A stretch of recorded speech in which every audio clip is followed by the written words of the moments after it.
Hamdan wa syukurillah, salatan wa salaman ala rasulillah Muhammad ibn Abdillah wa ala alihi wa mawalah.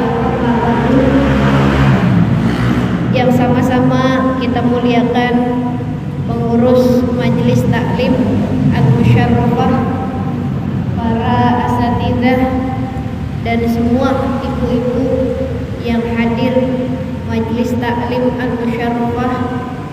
Kita doakan semoga Allah selalu berikan sehat walafiat, panjang umurnya, dan mudah-mudahan rezekinya, keluarganya selalu berkah melimpah, dijadikan keluarga yang sakinah mawaddah warahmah, dan mudah-mudahan kita, keluarga besar kita bahagia dunia dan akhirat. Amin ya rabbal alamin. Bu, saya udah dipesenin ngajinya jangan lama-lama ya, sampai 8:30-an ya. Jadi malam hari ini insya Allah kita ngaji tentang sholatul ajiz, tentang sholatnya orang yang lemah atau orang yang sakit. Tapi sebelum itu nih, saya ada kisah nyata ini yang berasal dari, yang dikisahkan dari Syekh Hisam Al-Burhani. Ini kisahnya nyata, dapat cerita dari Syekh Hisam Al-Burhani. Jadi zaman dulu sampai sekarang mungkin ada namanya kuburan di Damaskus. Kuburannya namanya Dahdah, tapi saya sendiri belum pernah ke sana. Hanya mendapat cerita, tapi ceritanya nyata, dan dari seorang syekh yang bernama Syekh Hisam Al-Burhani. Insyaallah orangnya amanah. Jadi ada perkuburan, kata kita mah Taman Pemakaman Umum gitu ya Bu ya, TPU ya. Itu di Damaskus namanya Dahdah. Kalau di Indonesia ada tanah kusir, terus ada apa lagi? Kuburan, Tegal Alur, banyak ya. Nah itu biasanya sesuai dengan namanya. Ini di Damaskus namanya Dahdah. Yang kuburannya itu terkenal. Jadi kuburan ini di Damaskus terkenal. Terkenal ya. Oh dipakai sambil ya. Jadi ada nyamuk, dua pakainya.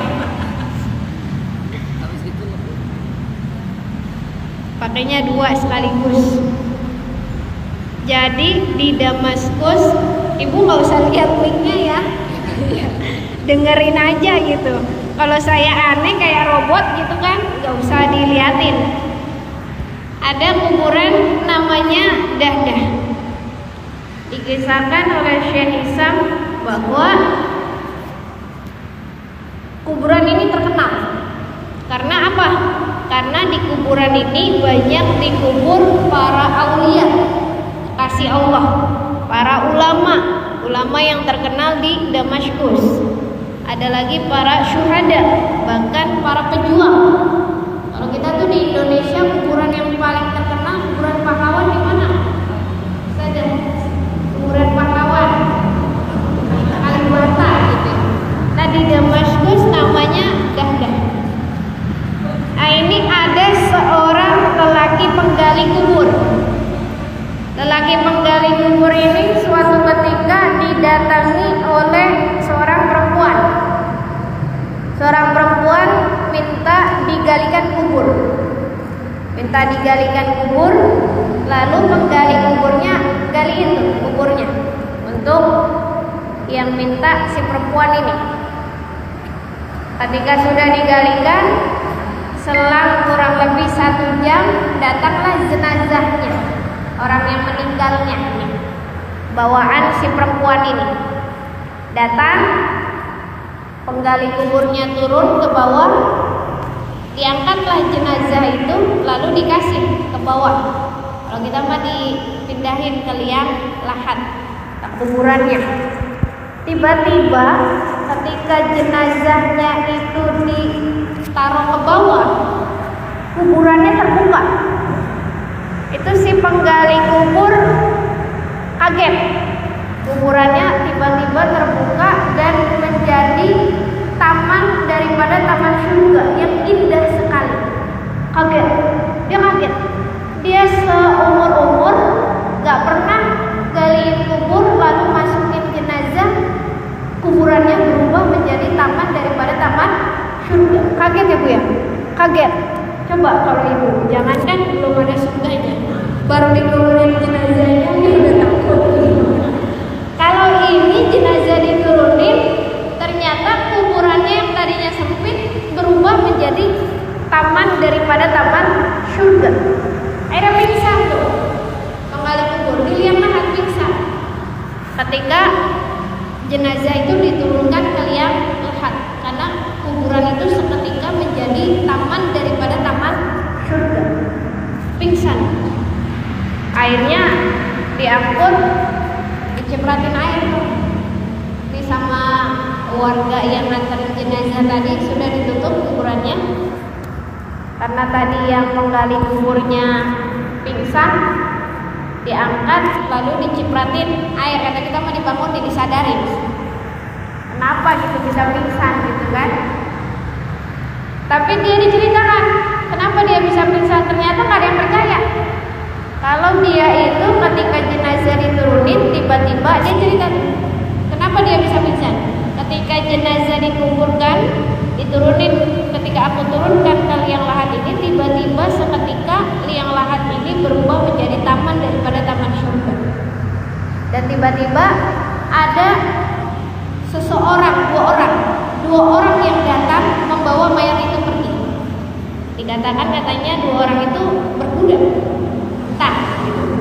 Cuman ketika dia ceritakan begini itu kepada yang tadi khalayak ramai, ketika membangunkan dia nggak ada yang percaya. Dikira hanya halusinasi. Kata kita mah nih lagi ini kali ya, lagi apa namanya? Kalau ibarat orang ngaur gitu. Masa iya tiba-tiba kuburan jadi taman daripada taman surga? Masa iya ada yang bawa mayatnya pergi gitu. Dia makanya pingsan di situ. Karena saking saking takjub. Kalau orang takjub tuh bisa pingsan.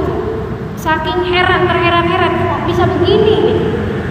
Seumur-umur kuburin orang gak pernah begini. Pingsan tadi. Sudah gak ada yang percaya. Ternyata diceritakan lagi, selang beberapa bulan perempuan itu datang lagi. Perempuan yang tadi sama, minta digalikan kuburan. Akhirnya sama tukang kuburnya masih sama, digaliin lagi kuburannya. Ketika digalikan kuburan, nggak selang berapa lama jenazah datang lagi. Ketika jenazah datang, seperti tadi kasusnya, jenazah mau dimasukkan ke liang kubur oleh si penggali kubur itu, seketika kuburan itu berubah lagi menjadi taman daripada taman surga yang indah banget. Dan tiba-tiba ada dua orang malaikat tuh yang bawa mayat tadi. Tadi bawanya ke surga, pokoknya kenikmatan lah. Itu kuburannya berubah menjadi kuburan yang indah seperti surga. Tapi kali ini penggali kuburnya gak pingsan karena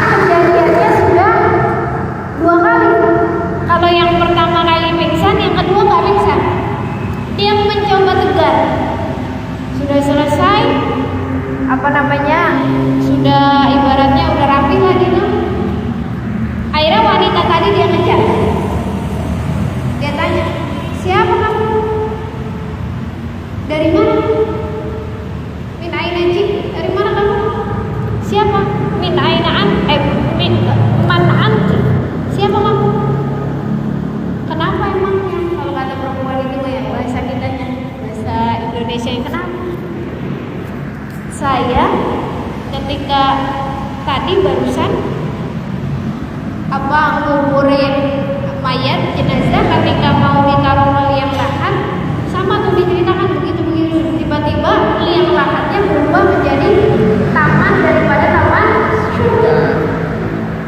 Memang ini siapa? Ketika kamu minta galian yang pertama dulu, jenazah yang pertama juga sama seperti itu, sehingga aku pingsan. Kalau yang sekarang aku nggak pingsan karena sudah 2 kali seperti ini. Kok bisa ini 2 jenazah tadi tuh kok bisa dapat diperlakukan seperti itu oleh Tuhannya, diperlakukan sebaik itu, kuburannya kok bisa jadi taman daripada taman surga. Aneh tuh, menggali kubur. Sama kita juga kalau begitu mana ya Bu ya, pengen tahu memang apa amalan dia, siapa dia ini. Kata perempuan itu, saya habis kena musibah. Ini yang kemarin anak saya dia lagi nuntut ilmu meninggal. Yang kedua juga sama anak saya. Kalau yang kedua ini adalah anak saya seorang pedagang kayu, yang hasil dari dagangan kayu itu untuk nuntut ilmu anak saya yang tadi yang meninggal pertama. Mungkin adiknya itu tidak diceritakan, yang jelas dua-duanya anaknya. Yang mana kakaknya, yang mana adiknya enggak diceritakan. Hanya diceritakannya yang pertama dia nuntut ilmu, yang kedua dia pedagang kayu. Hanya hasil dari pedagang kayu ini dia buat ininya, saudaranya yang belajar tadi, nuntut ilmu tadi. Akhirnya apa Bu? Akhirnya akhirnya penggali kubur tadi tersadarkan bahwa ya Allah, orang nuntut ilmu bisa dapat kenikmatan yang besar. Orang ngebiayain orang yang nuntut ilmu juga bisa dapat kenikmatan atau diperlakukan seperti itu, baik banget oleh Tuhannya. Lalu pada saat itu ketika dia dengar ibunya cerita kayak gitu, amalan dia adalah nuntut ilmu, tapi nuntut ilmunya benar Bu, bukan karena gelar, bukan karena jabatan, bukan karena uang, bukan karena pengen dibilang orang alim, bukan karena cari muka, ya bukan karena dunia lah, tapi dia menuntut ilmunya benar-benar tujuan utamanya untuk menuruti perintah Allah, bahwa dia harus belajar. Dan kakaknya tadi, bukan kakaknya, saudaranya lah, karena nggak diceritakan kakak adiknya, saudaranya tadi yang pedagang kayu, dia ikhlas biayain saudaranya untuk nuntut ilmu, dan nuntut ilmunya benar karena Allah. Maka dua-duanya dikasih ganjaran yang terbaik. Akhirnya tuh si penggali kubur itu dia pergi tinggalin kerjaan kuburan, dia pergi. Dia datang namanya ke Masjid At-Taubah. Dia bertemu dengan seorang guru yang bernama Syekh Said Al-Burhani. Pokoknya dia bertemu dengan Syekh Said Al-Burhani. Dia mau belajar dan bingung Syekhnya, kenapa dia tiba-tiba mau belajar padahal umurnya udah 45 tahun sampai 50. Pokoknya sekitar segitu. 40 tahunan sampai 50. Diceritakan 45 sampai 50 tahun. Mungkin ibu-ibu ada yang umurnya segitu ya? Ada yang umurnya segitu, tapi masih mau belajar gitu kan? Belajar akhirnya dia. Dan ternyata setelah dari kejadian itu, dia belajar dan dia disibukkan oleh menuntut ilmu. Pokoknya semangat banget dia nuntut ilmu. Akhirnya apa Bu? Akhirnya dia jadi salah satu ulama besar di Damaskus. Padahal belajarnya pas usia dia umur 45 tahun, kurang lebih sampai 50 tahun. Tapi karena kesibukannya dengan ilmu, akhirnya dia jadi ulama besar. Dan diceritakan bahwa setelah itu semua keturunan dia menjadi penuntut ilmu. Jadi Masya Allah, ibu ini kita bisa ngambil hikmahnya. Ternyata Allah itu sayang banget sama orang yang berjuang untuk menuntut ilmu dan orang yang berjuang untuk biayain orang yang menuntut ilmu. Ibu kan punya anak ya? Punya anak lagi nuntut ilmu. Ibu biayain tuh. Iya enggak? Itu dapat juga tuh. Anaknya ibu juga sekarang belajar juga dapat juga. Makanya mari sama-sama lagi-lagi kita niatkan nuntut ilmu kita ya memang tujuan utamanya karena menuruti perintah dari Allah. Kita disuruh nuntut ilmu gitu ya, bukan karena pengen dibilang alim, bukan karena pengen dibilang rajin, bukan karena tetangga, bukan karena teman, bukan karena siapapun. Tapi udah kita nuntut ilmu, kita ngaji itu karena untuk menuruti perintah dari Allah, gitu ya. Jadi mudah-mudahan bukan hanya mereka tuh yang dapat kenikmatan seperti itu. Mudah-mudahan kita juga, ya Allah, luruskan aku niat untuk menuntut ilmu karenamu. Ya Allah, mudah-mudahan aku juga bisa mendapati nikmat kubur yang seperti orang itu. Karena ibu-ibu ini seperti dua orang tadi. Ibu belajar nuntut ilmu, sekarang ini Masya Allah nuntut ilmu malam-malam kan Bu ya, berat ya. Tapi ibu karena Allah lillahi ta'ala, mudah-mudahan karena menurutinya ibu perintah Allah, walaupun sudah sepuh, usia kita sudah senja, tapi Allah ridho sama kita.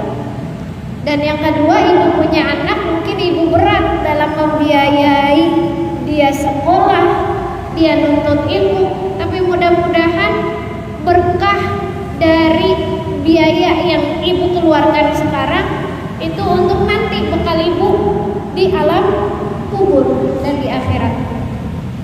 Ibu ya, di pembukanya udah panjang.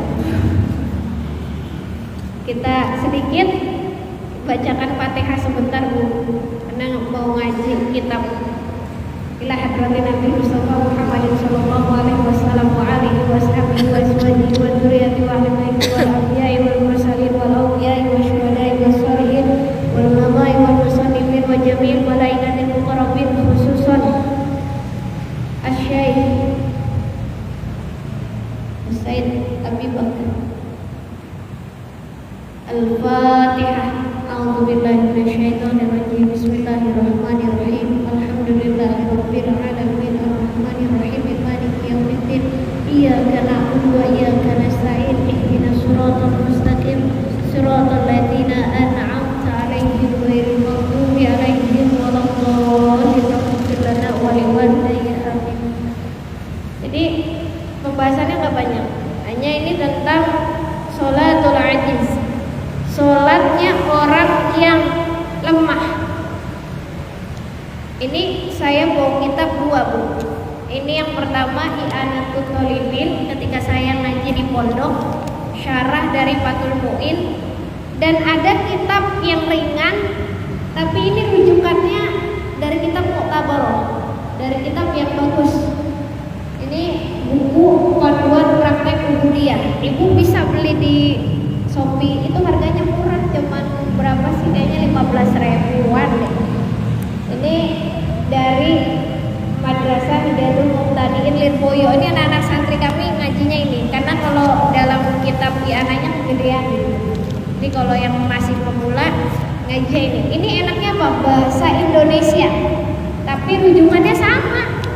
I'anatul Thalibin juga ada, Fathul Qorib juga sama, rujukannya kitab-kitab yang mu'tabar. Ini enak, nanti bisa dicari di Shopee. Mau dipotong nggak? Gak usah ya, ingat ini buku panduan praktek ubudiyah. Ada ada pokoknya ini Lirboyo, dari Lirboyo aja. Ibu-ibu mungkin ada yang anaknya pondok di sana, bisa nitip. Nah, kita belajar wali ajizin syaqqa alaihi qiyam.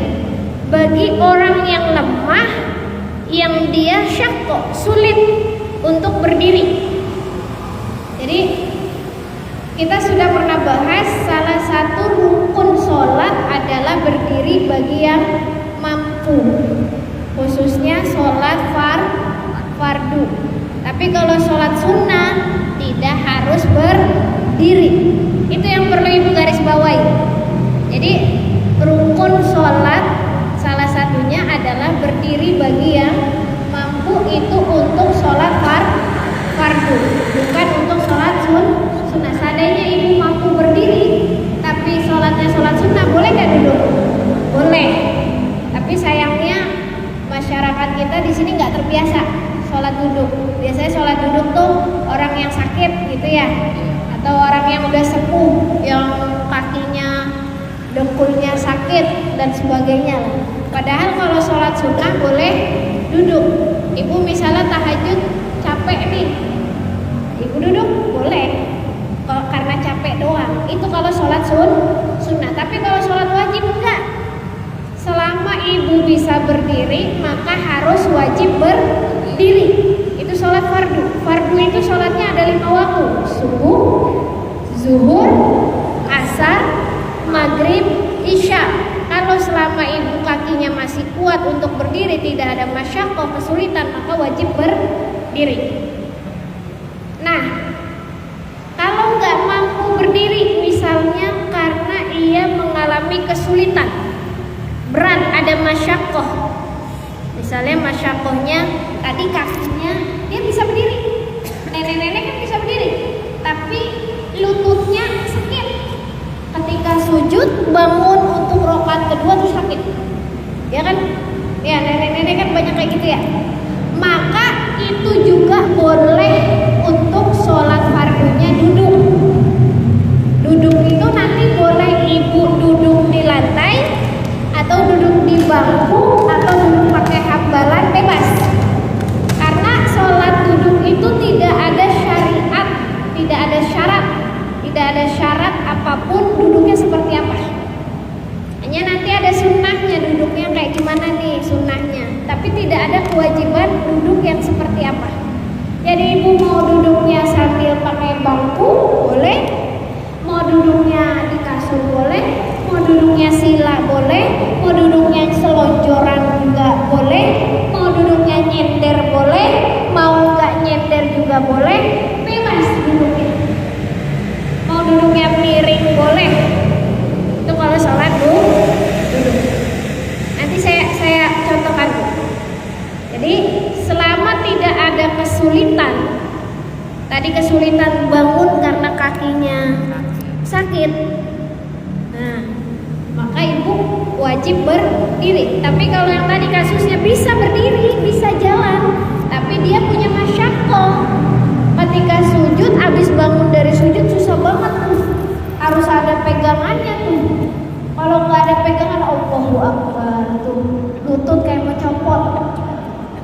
Iya nggak? Saya belum pernah ngerasain sih, cuman saya banyak nenek-nenek kayak gitu. Saya belum pernah ngerasain, tapi saya bisa merasakan apa yang ibu rasakan. Itu boleh sholatnya duduk. Kalau ibu merasa lutut ibu ada masyaqqah tadi, rasanya kayak mau copot kalau ibu sholatnya berdiri, padahal ibu mampu berdiri, tapi ibu boleh kena rukhsah sholat dengan duduk walaupun sholat fardu, karena ada masyaqqah. Yang kedua, misalnya ibu lututnya nggak sakit, pokoknya gagah berdiri duduk gagah, tapi ternyata ada kendala lain, beser. Nenek-nenek biasanya lututnya masih bagus, masih cakep, tapi nih kalau sholatnya berdiri lama-lama tuh beser. Ada kayak gitu bu? Ada. Ini kan saya ngelihat dari kasus nenek-nenek banyak penyakitnya. Ada penyakit yang lagi, ada penyakit yang beser, penyakitnya kentut mulu. Iya, ada lagi yang penyakitnya apa lagi tuh? Macem-macem dah, namanya udah nenek-nenek. Pikun, nah banyak. Ini beser. Ibu bisa berdiri, tapi kalau kelamaan berdiri lebih dari 1 menit itu seret gitu. Keluar tuh kayak anak keluar. Daripada sholat yang gak khusyuk, maka yang seperti ini pun boleh sholat duduk. Kalau duduk mah ketutup nih, jadi nggak kayak ada yang keluar gitu, ketutup. Ya udah, walaupun ibu mampu berdiri, tidak ada kesulitan dalam berdiri, tapi ternyata ibu punya kendala yang lain tadi karena beser. Kalau berdiri, maka ibu sholatnya juga boleh duduk. Karena di sini jelaskan nih, bi'an lahiqahu bihi masyaqqatun syadidatun bihaitsu la tuhmalu adah. Jadi kalau mengikuti dengan yang masyaqqah yang berat itu, sekira itu tidak menanggung ada, maksudnya adat kebiasaannya tadi kalau beser tuh beser banget gitu Bu.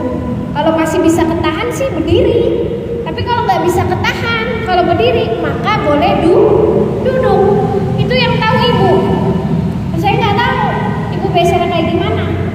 Yang tahu nggak ada nenek-nenek, jangankan nenek-nenek Bu, anak mudanya sekarang udah banyak yang sakit, udah banyak yang pada masih muda udah kayak jompo, jarang olahraga.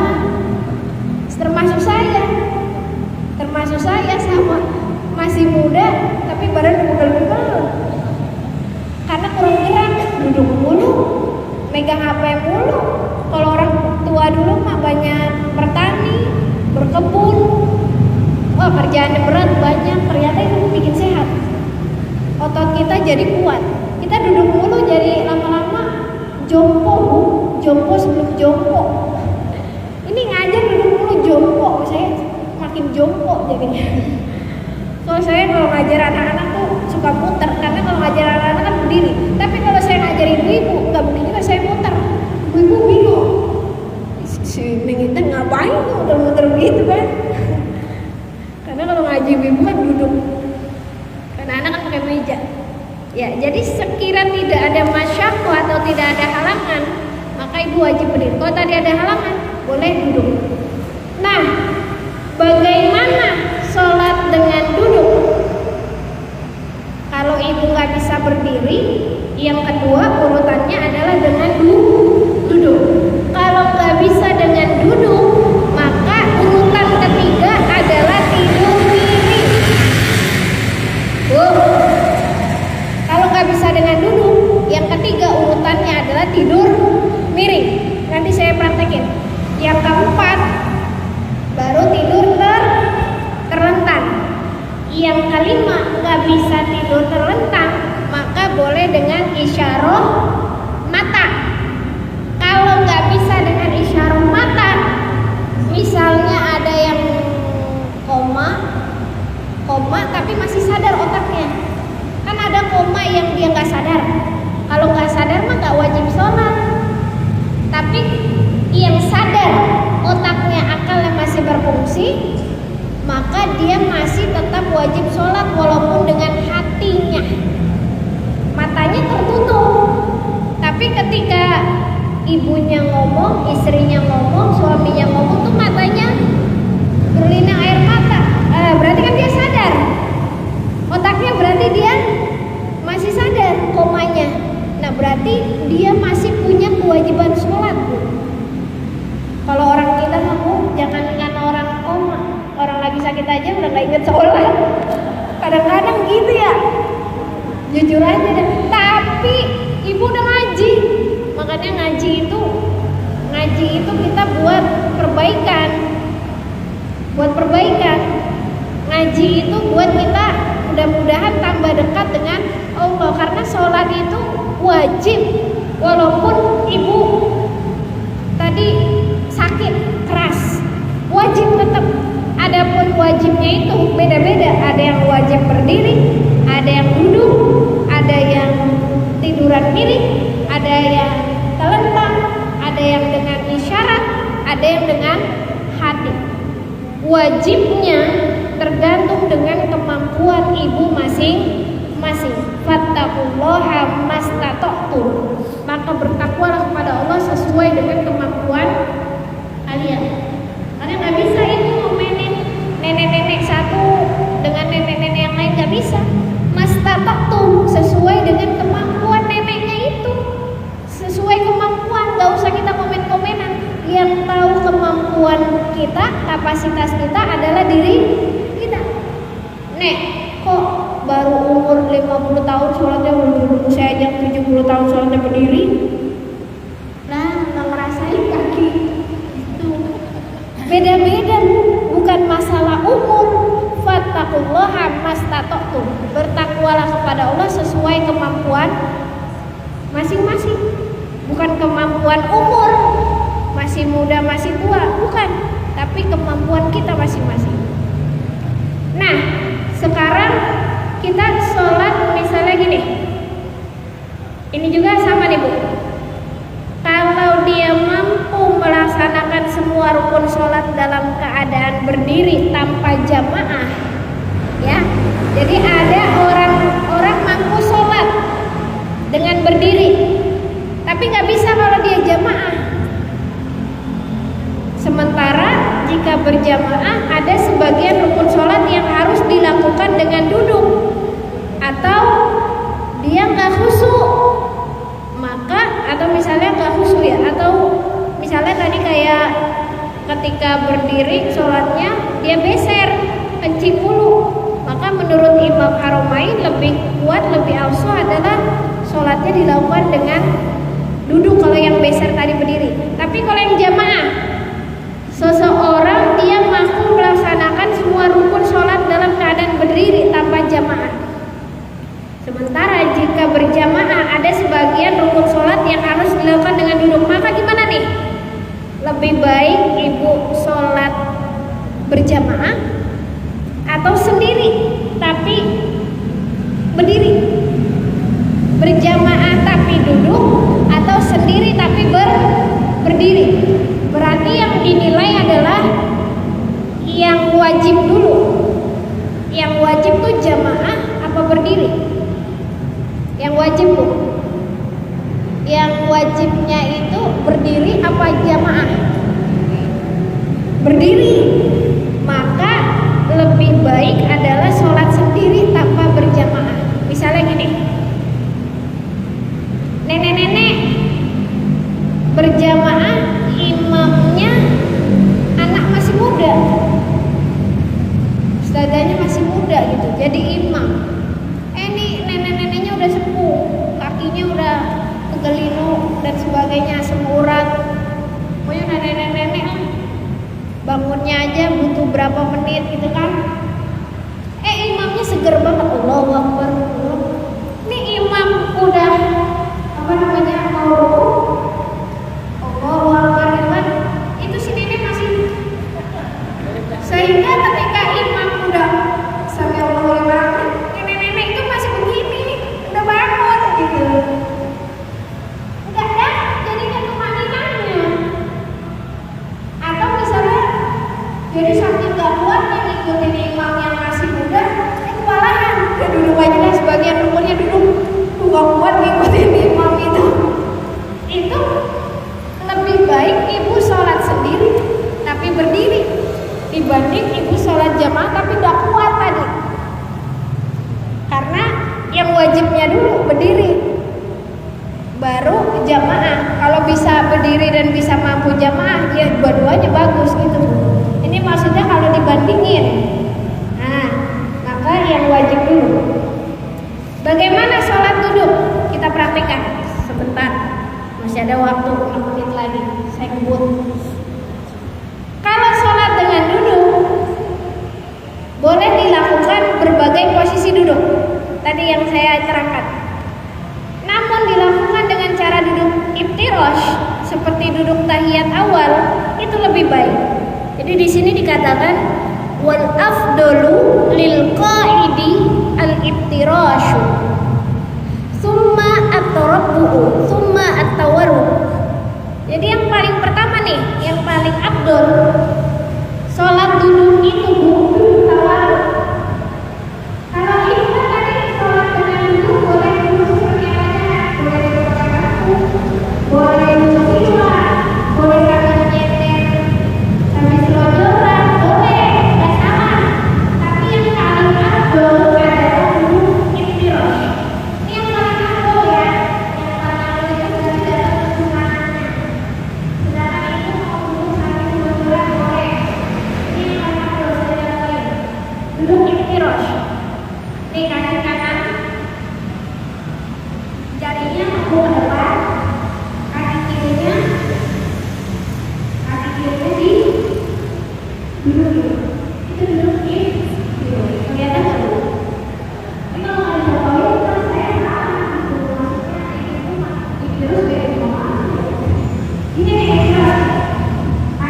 Rukunya, ini sempurnanya rukunya dulu.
ada yang wajib-wajib Bu, itu yang lebih abdolnya ya Bu ya.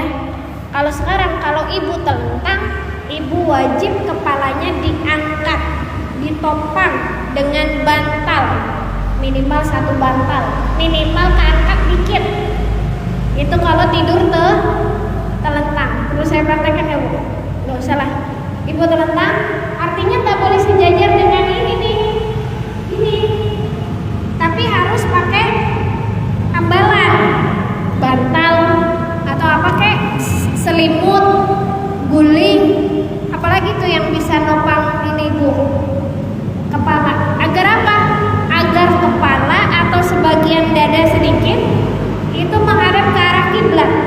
Misalnya gini, telentang ini, kalau ibu bawa begini, ya, ibu sholat kalau begini, pakai bantal di sini. Biar apa?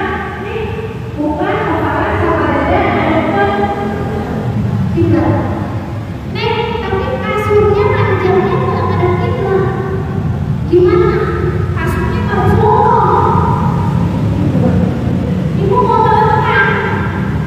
Kalau ibu bisa miring kan harus sama kiblatnya. Miring. Kalau nggak bisa miring, berarti gimana? Ya udah nggak apa-apa. Yang penting kepalanya tetap ditopang. Kalau bisa agak nengok dikit ke ada di kiblat. Itu kalau tidur dengan telentang. Lalu gimana rukunya? Jangankan kalau telentang, susah nih ngangkat kepalanya buat duduk. Udah setengah lagi. Itu kan nggak bisa setengah seluruh tubuh, nggak bisa apa gerak-gerak. Ya udah, rukunya, sujudnya, setiap pergantian rukun itu dengan isyarat mata. Ruku Allahu Akbar, ketiga Allahu Akbar, sujud Allahu Akbar. Jadi dengan kedipan mata. Nggak bisa ngomong, nggak apa-apa, kedip aja matanya, dalam hati yang ngomong. Matanya nggak bisa melek, nggak bisa ditopang pakai ini. Ya udah, dalam keadaan apapun bebas. Yang penting ibu dalam hati niat sholat. Itu namanya isyarat dengan hati. Sebegitu mudahnya Bu. Tapi bukan dimudah-mudahin. Mentang-mentang boleh loh sholat dengan hati. Kata Neng Intan, waduh, emang ibu lagi koma? Orang habis sehat walafiat begini. Jangan sholat dengan hati. Itu kan pilihan terakhir. Kalau kita sekarat, tapi masih dengar waktu azan, maka kita sholat dengan hati. Ibu kan bukan sekarat ya, masih sehat walafiat, sholatlah dengan berdiri atau dengan duduk kalau nggak bisa berdiri. Jangan boleh loh sholat dengan hati. Waduh, saya nanti jadi ini nanti. Sholat dengan hati itu kalau sudah pilihan terakhir. Kalau bisa wudhu, tadi wudhu. Kalau nggak bisa diwuduin. Kalau nggak bisa juga diwuduin, tayamum. Kalau nggak bisa nggak bisa tayamum, ditayamumin. Pokoknya sebisanya lah. Kalau nggak ada yang wuduin, nggak ada yang tayamum, ibu udah lagi sekarat, udah sholat dengan hati ibu. Allahu a'lam bishawab. Ya, silakan. Ini boleh tambahan waktu tapi.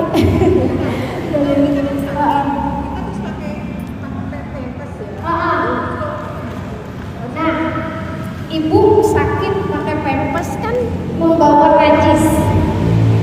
Kalau bisa dibersihkan pempesnya oleh misalnya suster atau oleh anak ibu, maka dibersihkan, wajib.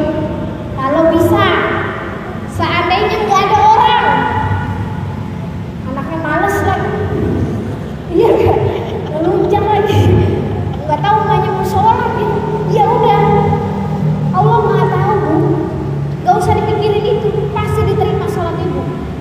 Kalau misalnya nurutin hukum fikih, ya Bu, nurutin hukum fikih, ibu sholat dalam membawa najis, itu ketika ibu sembuh sholatnya wajib diulang. Kalau tidak masyaqqah, kalau tidak memberatkan, karena ibu sholat dengan membawa najis. Itu kalau menurut hukum fikih. Tapi lagi-lagi kalau tidak memberatkan ibu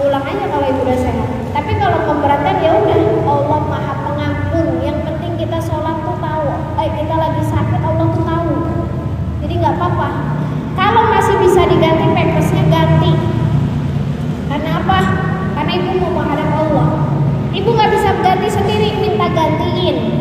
Makanya sholat dalam keadaan sakit menurut Imam Syafi'i itu boleh dijamak, Bu, tapi nggak boleh dikosor.